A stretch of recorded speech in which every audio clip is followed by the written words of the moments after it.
Okay. All right. Let's go ahead and get started then with this today. The questions that you had, the worksheet. Some people had some questions on the worksheet, looks like. Okay, not too much out of the homework, and that's good. Let's take a look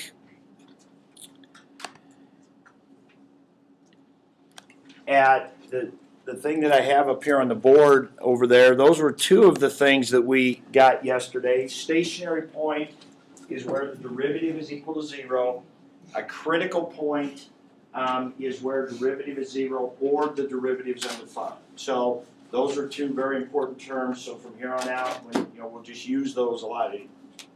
Find the stationary point. What is x equals 2? It's a stationary point or it's a critical point. We could use them, I won't say interchangeably, but I mean, if we have a place where the derivative is 0, you can call that a stationary point, you can call it a critical point. You'd be correct in both counts. Typically, I think what we'd like to do is use the most specific name. So if I drew a 4-sided figure on the board, and all of its sides were 5, and I asked you what it was, you'd almost all say square. I would think you would all say square, right? Now, you'd be true to say it's a rectangle. It'd be accurate to say it's a rectangle. But almost anybody looking at a 4-sided figure with 4 equal sides is going to say it's a square. That's the most specific name we could give it. So we want to kind of do the same thing. If we have a point where we know the derivative is 0, we're typically going to want to say stationary point. Okay, that's the most specific name. All right. If we have a place where the derivative is undefined, we say critical point. The other time we use critical point is later on we'll be talking about where do we want to look. On the function f. What are we interested in function f? We're interested in critical points. So what that's saying is there's two places we're interested in. We're interested in where the derivative is 0 or it's undefined. So we use that term a lot then. Okay? All right, so those were important kinds of things. Let's take a look at the worksheet then, I guess, first. Well, no, I take it back. Let's look at ones out of the book. Somebody mentioned number 10. Number 10 says, what is the relationship between the stationary points of a function and the function's extreme values? Now, what do we mean by extreme values? Maxes and mins. That's a term you're going to hear a lot too. A lot of times we'll say extrema. Okay? Instead of saying maxes and mins, instead of using 2 words, we can use 1 word. That's the whole point of that. So when we talk about local max and mins, we may say local extrema. Find all local extrema. Means find the local maxes and mins. Find all global extrema. Find the global maxes and the global mins. Okay? So what's the relationship between stationary points and the max and mins? What'd you say? That's where they happen, right? At the stationary points, where the derivative is 0, is where you would look for local max and local mins. Now, we won't want to say they're exactly the same because what's that third possibility? Where you could have a stationary point that's not a max or min. If it's undefined, well, okay. If it's the derivative is 0, but it's not a max or min. Flat spot. That wouldn't be where it's undefined because I just said the derivative is 0. Anytime the derivative is 0, it looks like this. Where you have f prime equaling 0 on a function, you've got this choice, and this choice. And only 2 of those are max and min, the first 2. Only the first 2 are extrema. This is not an extrema. This is, we'll just call it flat spot. Your book called it a terrace point. Some books call it a saddle point. Okay, when we say a flat spot, I mean, some people may argue that it's flat here also, but just for in our class this year, we'll just, when we say flat spot, we're talking about this. Okay, the derivative does become 0, but there is no peak or valley, no local max or min. Okay, and then number 7 said, explain the difference between a local max and a global max. A local max, I think I wrote this in the other class, but I'm not sure I wrote it in this class. A local max and min, let's take this graph here. Okay? Now, this graph has, and I realize you may not even know the technicalities yet, we haven't talked about it, so give your best guess here. How many local maxes does that graph have? Local max. 1, 2. I heard 1, 2, and I heard 3. Correct answer will be 2. Okay, now those people that said 3 were counting what? The right endpoint, right? For local max and min, we will not consider the endpoints. Okay? Local, we want it to be in a small area, a small region, and we want to be able to see on both sides. We want it to go up and then down for a local max. Okay, local min, we want to go down and then up. Okay, so we want to be able to see on both sides. Okay, so this would have 2 local max, one right here, and it would have 2 local mins, right here and right here. The global max would be where? At the right endpoint. And the global min would be at the left endpoint. So global max and mins we would consider endpoints. Global max and min is the highest point, and global min is the lowest point, considering y value. Now if I change that just a little bit, okay, now my local max here, I have 2 local max. This one would be also the global max. Here, this local min would also be the global min. Okay, so a global max or min could be at a local max or min, but it could be at the endpoint. Local max and mins are never at the end. Okay, so that's kind of a difference between those in number 7. All right, and then on 16 through 20, hopefully that was fairly easy, the A, B, C, D stuff, although I'm still not so sure. Let me see if I've got it. I think I might have a picture of this that we can put up.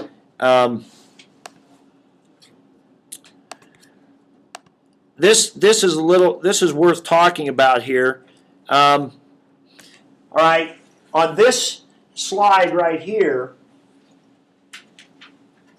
16 says, where is f prime positive? Well, what did you say? Between which intervals is f prime positive? Is that mine? No, that's mine. Oh, man, I don't care. All right. Between which two, was it between which points? No, at which points is f prime positive? At A and D. And it says justify your answer. What'd you say? And then the tangent line would be positive at those points. Tangent line would be positive at those points. Somebody else? Careful. Now, here's where we got to be really careful about what we say. I heard 2 things. I heard somebody say F is increasing. That would be a good answer. F is increasing. Because that's the graph of F right there. So F prime's positive when F is increasing. Okay, tangent line's positive whenever the graph's going up.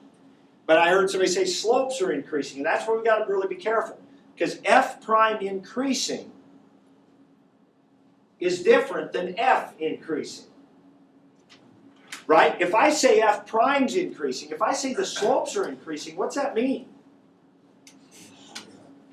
There's another question about that we get into. Because at point A, are the slopes increasing? They're actually decreasing, aren't they? Because what you have are positive slopes, but the graph is steeper up here than it is, say, up here. See, so the slopes are positive but getting less positive, so the slopes are actually decreasing right here. Now over in D, the slopes are increasing. Okay, so we got to really be careful there. So your justification would be what David said, the tangent lines are positive at those points, or to say that that's because the graph is increasing, F is increasing. Okay? In 17, it says between which points do we have stationary points of F? Between what? A and B, which is there, and between C and D, which is there. Those are our stationary points like we were talking about on the board earlier. Okay? 18, between which points do we have an inflection point? It looks like we've got one between B and C. Okay, it looks like it'd be in here somewhere. Now somebody asked me yesterday, how do we know where that is? Right now we don't know exactly where it is. We're just kind of estimating off the graph, kind of telling where it switches its concavity. Okay, 19, this is the one I really wanted to talk about. Between which pair of points is f prime increasing? Now, David, I think you had it, you nailed it. You said when f prime's increasing, the slopes are increasing means what? That is concave up. When f prime is increasing, because now, and I talked about this last week, I said there are two ways to increase. You can be positive and get more positive, or you can be negative and get less negative, like -5, -4, -3, -2. That's getting, that's increasing. Well, right here, let's start at this inflection point. These slopes are negative, but they're getting less negative. These slopes are like -1, -1/2, -1/4 maybe, or you could say -5, -4, -3. These slopes are going towards 0. So they're negative but getting less negative, so they are increasing. And then after this point, the slopes are positive, but they're getting more positive. The slopes are like 1, and then 2, and then 3, and then 4. That's concave up in both scenarios. So, decreasing slopes, negative but getting less negative, and then positive and getting more positive, describes concave up. Okay, that's something we're going to write down here in a little bit. So, between which points? Well, it'd be between C and D. Between C and D. That was an odd one, so you may see that. But that's a really critical thing, and I know nobody really even asked about these questions because maybe you thought they were pretty easy, but these are really critical connections that we're doing here. Between which pair of labeled points does f prime have its minimum? Where would be this point we're talking about? It's not at C, but it'd be between B and C. It's the inflection point, isn't it? Now think about it. F prime is a slopes. So we're talking about where F prime is its minimum. Well, that's either where it's its least, if it's going to be the smallest, right? Well, how can it be the smallest? You can either be the least positive, right? If all our numbers are positive, then the littlest is the least positive one. But if we have some that are negative, the littlest is the one that's the most negative, right? Does that make sense? If I give you a list of numbers, 2, 7, -3, -8, and 10, which one is the littlest? -8. If I've got some negatives, then the littlest one is the one that's the most negative. Okay, well in slopes then, since we have some positive slopes and some negative slopes, we want to know where the slope has its minimum value. Since we have some negatives, it's be where it's the most negative. Well, right here is where it's the steepest. And that's at the inflection point. Okay, so I think on 19 and 20, I don't know if everybody thought that was a really easy question. That's great, but I think there was something you had to think about there. Okay, all right. Let's go to the worksheet then, please.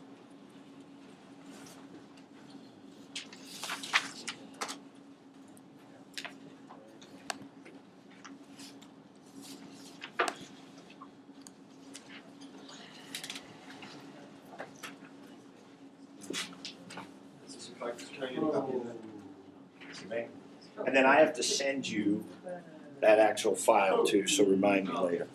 All right. Now, on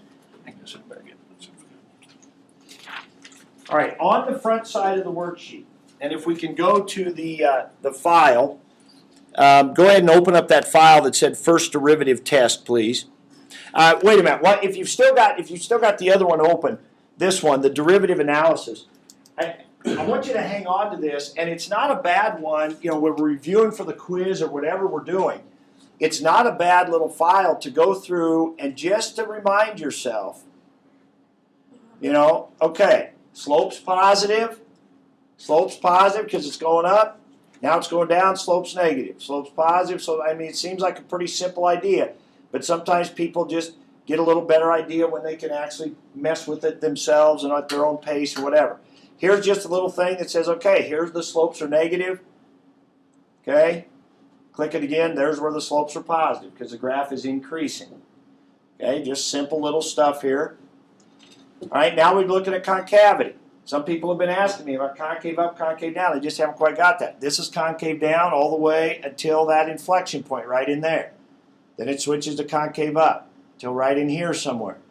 Switches to concave down till right about in there. Then it's concave up. Okay, then you go to the next one.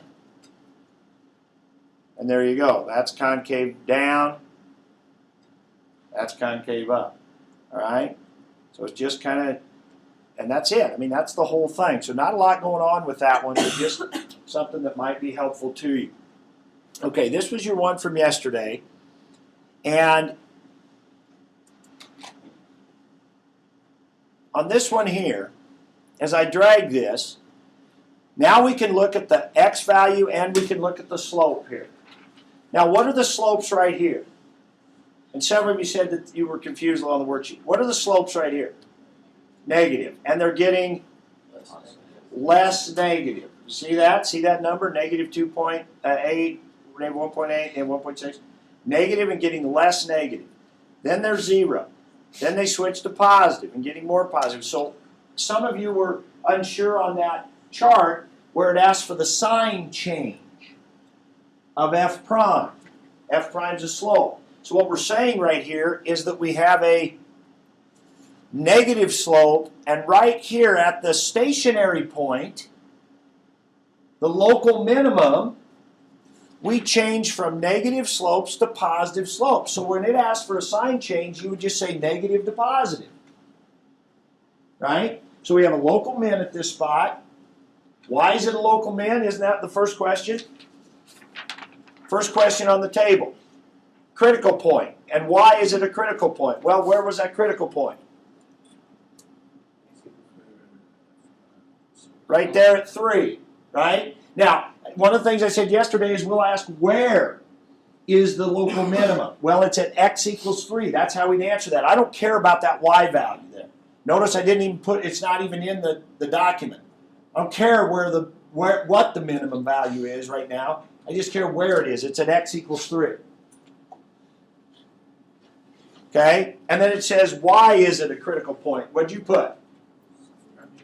Slope is 0. Just f prime is 0. That's how all you had to put there. Okay? Is it a local max, min, or neither? It's a local min. Interval, on this one we didn't talk about sign change. That's on the back side. Interval where the tangent line is positive. So what you wanted to say there is you wanted to say in the table, the very first entry in that table, the third column over where it says interval where the tangent line is positive, you wanted to say negative infinity to 3. Or you could have said x less than 3. Something like that. And I'm sorry, that's where it's negative. Yeah, that would have been in the last column. Thank you. The slope is negative when x is less than 3. And then in the column before that, they ask where's the slope positive? The slope's positive when x is greater than 3. Or from 3 to infinity. Oops.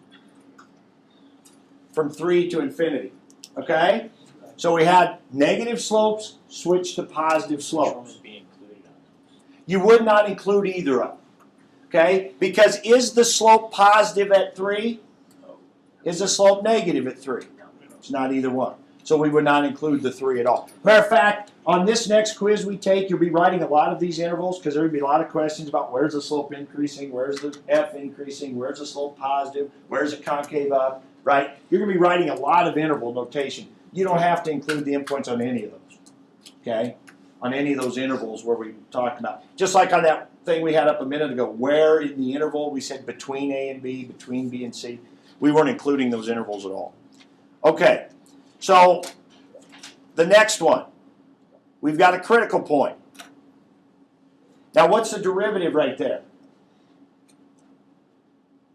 What's the slope right there at that sharp point? Undefined. Undefined. We said that at a sharp point, like the V graph, the slope is undefined. The slope is not 0. Now is that a critical point then?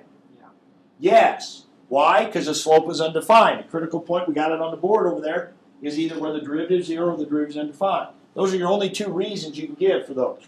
Is it a local max or min? It is not a local max or local min. Okay? And where's the slope positive?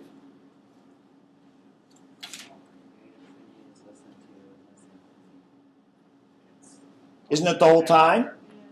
It's the whole time, right? Slope's positive the whole time. Is it ever negative? It's never negative. Slope on this is never negative. So the intervals where the slope is positive could just be negative infinity to infinity. What about 2?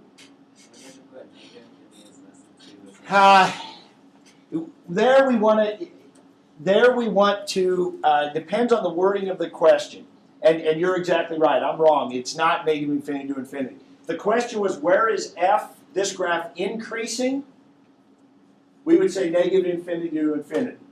But the question isn't that. The question is, where is f prime positive? And it's not positive at that sharp point, is it? It's undefined. So we would have to put negative infinity to 2 and 2 to infinity. Thank you. All right?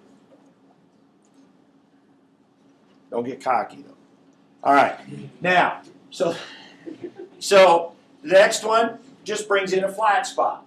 The derivative is 0 there, but it's, and we'd have to do the same thing. Where's the slope negative? It's negative all the way to 2, and then it's negative after 2. But the graph is decreasing the whole time. Okay, there's a V graph. Okay, then this one. All right, now, I think I could just drag this, be faster. Did you realize you could drag that instead of hitting the little triangles? Yeah. Okay, so on this one, we've got a bunch of different things going on. We got a local max, we got a local min, but the difference is the slope here is 0, slope here is undefined. Slope is 0, that's a flat spot. There's a slope's undefined, but it's still a local max up there. Here we got a place the slope's undefined. You see, notice that one? I don't know that you can actually get to it. I'm not sure can you get to it if you use this? I'm not sure we can get right on it. But there's a place there where the slope is going to be undefined, right at 1. Okay? And that's not a local max or min. That's not a flat spot either. Okay? That's just a critical point. That's where the derivative is undefined, but it's not any of those things. And then we got a local min down here. Okay, that's a good one. Now, on the back side of the worksheet, in that column, they talked about sign change. And that's this idea of going positive to negative. So on this first one, I think this was the only document. Yeah, this is the last page.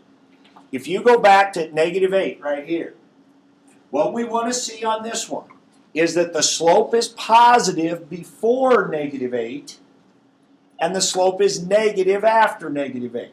So we did the intervals on the front side, but on this side, we're just saying at -8, we have a change from positive to negative. Now, what did you notice? If you look at your table, you guys that have this done, look at all the maxes, all the ones that you called local maxes. What do you notice about the sign change? Positive to negative, right?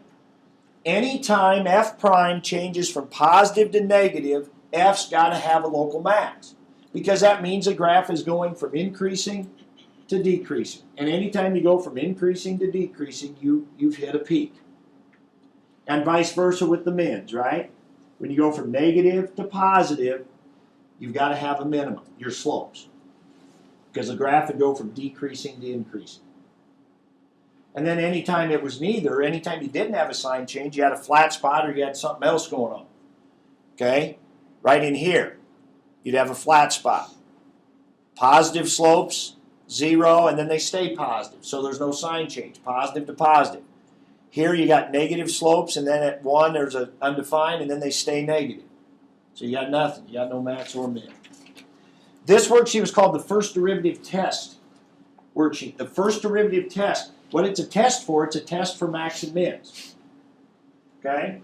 Open up your books, please. To page 59.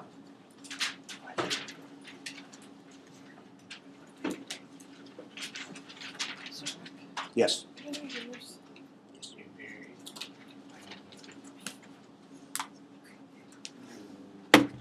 All right, at the bottom of page 59, it says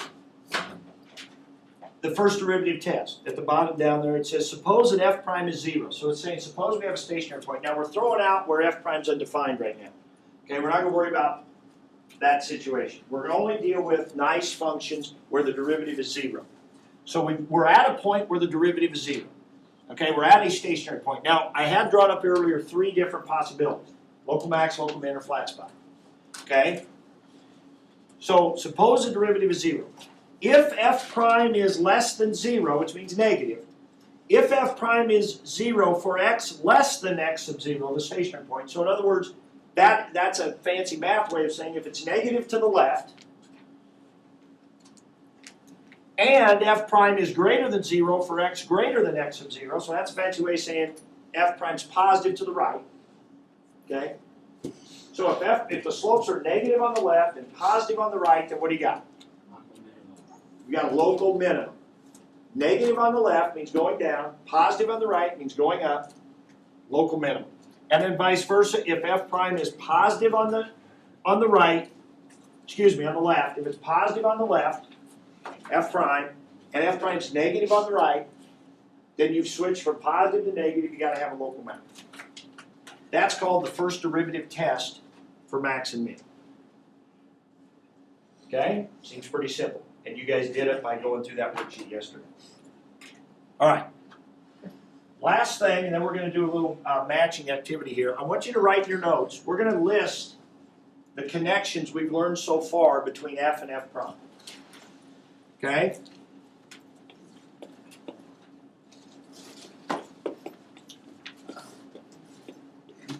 Connections between f and f prime. There's a lot of stuff that we've talked about, and I really think we need to organize it here a little bit. Oh, it just happened there. That's not You're a big line.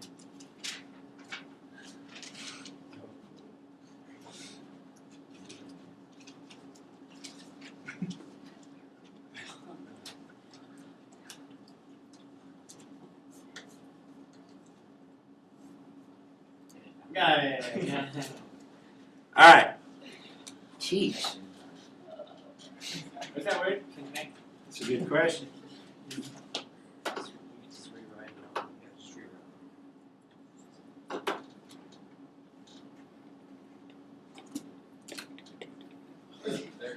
it. Wow. All right. Okay, people, that's connections. Hopefully the sound's going. Between f and f prime. Okay, 1. If f prime is positive, f is what? Increasing. If f prime is positive, f is increasing. If f prime is negative, f is decreasing. That's like saying if slopes are positive, graph's got to be going up. If slopes are negative, graph's got to be going down. Number 3.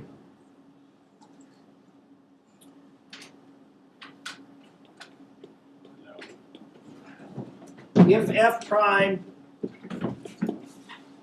switches from positive to negative,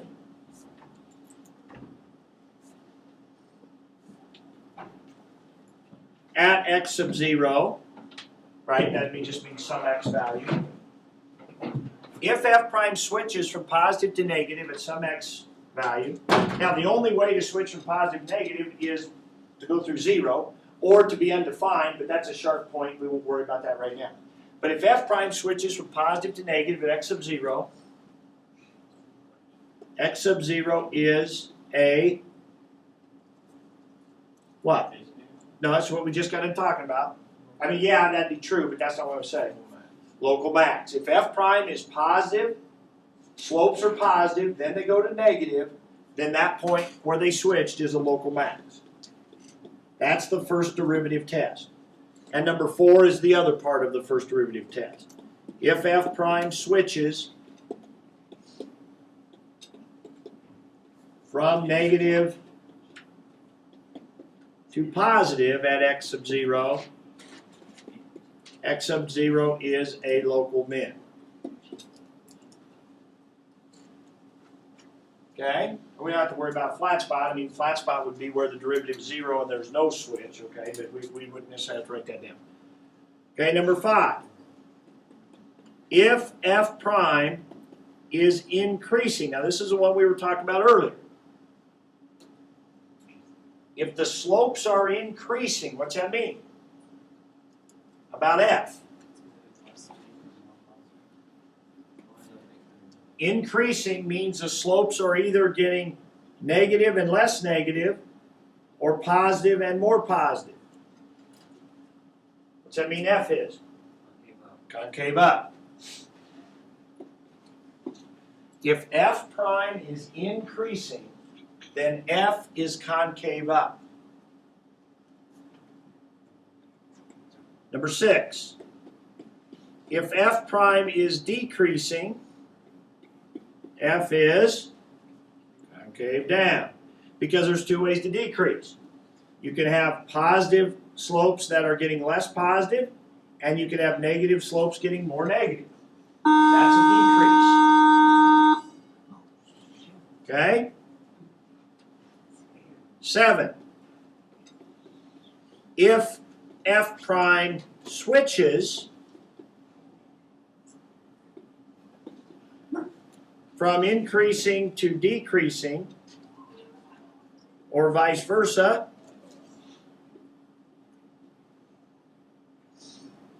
at x sub 0, think about it. If f prime, now think of the f prime graph. If f prime is going up and then going down, you've got a local max on f prime. What point is that on f? It's got to be the inflection point, because if f prime switches from increasing to decreasing, increasing on f prime means f is concave up, and decreasing on f prime means f is concave down. So if f prime switches, if 5 and 6 switch, right? I mean, if f prime switches from increasing to decreasing, f has to switch from concave up to concave down, which happens at an inflection point. So x sub 0 is an inflection point. So all of these things that we've learned, local max, local min, increasing, decreasing, concave up, concave down, all of that can be described by f prime, the slopes. All right, now that's quite a list, and then when we put in the second derivative, it gets even longer. Now, let me just make one comment. This is something we'll do at some point tomorrow probably. What would my list look like if I wanted to know the connections between f prime and f double prime? It would be the same exact list, right? Except extra prime everywhere. If f double prime is positive, f prime is increasing, right? And if f double prime is negative, f prime, because f prime and f double prime have that same relationship as f and f prime. F double prime is the slopes of f prime, just like f prime is the slopes of f. Okay? Now, I want to have you look at one more thing before we start this activity, and that's this picture right here. Now, what I like about this one is we can see both the f and the f prime graph at the same time. Okay? Now, as I slide this point, or the whole graph, maybe I can't slide that point.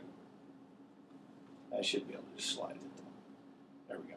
Okay, as I slide this, okay, now this is f. Okay, what are the slopes? They're in green. Negative and getting less negative. So I would expect the green graph to be doing what? Whoops, there it came. We'd expect the green graph to be doing what? It should be below the x-axis, right? The green graph should be negative, below the x-axis, but it's getting less negative, so it should be coming up towards 0. Now the slopes are 0 right there, so the green graph would be at the x-axis. Now the slopes switch to positive, okay? And getting more positive until where? Oh, right in here. What's right in here? Inflection point. Now, do you notice there that what's the green point doing this whole time right through here? The green point is going up the whole time. F prime is increasing that whole time. What is F? F is concave up that whole time. Right? There's all of these interrelationships that we just listed here are going on all at the same time here. Now, what does F prime do right there? Oh, F prime switches from increasing to decreasing, which is what we have in number 7. When F prime just switched from increasing to decreasing, we had F having an inflection point. Okay? And now we're concave down, so F prime's decreasing. But our slopes are still positive. Look at the blue graph. The blue graph is increasing, so the slope should be positive, which means the green graph is above the x-axis. But right here it flattens, so we have a slope of 0. Whoops. And then we have something bad. How do I? Oh, there we go. And then get slope of 0, but then they stay positive. So notice what the green graph did. It was positive, getting less positive. Then it switches to positive, getting more positive. But we didn't have a sign change. F prime was positive, stayed positive. That's a flat spot. One of the things you learned going through that worksheet yesterday. Okay? And so if I show that, okay, there's the F prime graph. Your job today on this little activity we have is you're going to have a picture of a graph, a bunch of F graphs. You have a bunch of F prime graphs, and you're going to have to match them up. Now there's also some descriptions to each of those graphs that you have to match as well. Okay? All right. So you need to get into groups of 2 or 3, no more than 3. Matter of fact, you could all do groups of 2 if you want. Okay? You could all do groups of 2. Just get a partner. Each group needs one of these sheets to write down their answers and one of these packets of things, okay? So you've got 4 things and you're going to put them together. You've got a description of the function, a description of the derivative. I would work with the graphs first and then put the descriptions together. Wait, do we just need one sheet? 1 sheet per group. 1 sheet per group. I got it. I got it. Okay? All right, here you go. Get busy. So who needs a partner? Seth? Matt, who you going with? You go come over here and go with Seth. Go with Chris, I don't care. Let's just have 2 in a group. 2 in a group. I'll work with Riel, who are you going with? Chelsea? Okay. you. Want to work with